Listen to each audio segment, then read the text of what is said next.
Vasanthakumar Raman blog YouTube ചാനലിലേക്ക് ഏവർക്കും സ്വാഗതം. ഞാനിന്ന് പറയാൻ പോകുന്നത്, നന്മകൾ വരുമ്പോൾ സന്തോഷിക്കുന്നവർ തിന്മകൾ വരുമ്പോൾ ദുഃഖിക്കുന്നത് എന്തുകൊണ്ടാണ്?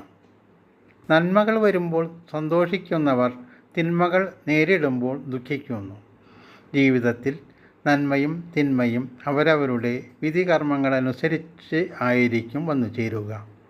നന്മ തരുന്ന കർമ്മഫലങ്ങളിലെ സന്തോഷത്തെ തുടച്ചു നീക്കാതെ അനുഭവിക്കുവാൻ വ്യഗ്രത കാട്ടുന്നവർ തിന്മ നേരുന്നതായ കർമ്മഫലങ്ങളും ദുഃഖങ്ങളും അരുതേ. കർമ്മഫലങ്ങളെ അനുഭവിക്കാതെ തരമില്ലല്ലോ. ദുഃഖം വരുമ്പോൾ മാത്രം പരിതപിച്ചിട്ട് കാര്യമില്ല. കർമ്മം ചെയ്യുമ്പോൾ സത്യസന്ധമായ പ്രവൃത്തിയും അതിനോടൊപ്പം ഉണ്ടാകണം.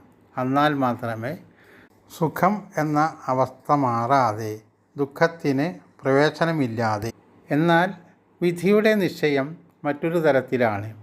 അത് നമ്മുടെ കർമ്മദോഷം എന്ന് പറയാവുന്ന ഒന്നാണ്. അതിന് കാരണം മറ്റുള്ളവർ ചെയ്യുന്ന ദുഷ്കർമ്മത്തിൻ്റെ ഫലം അനുഭവിക്കുക എന്നുള്ളത് തന്നെയാണ്.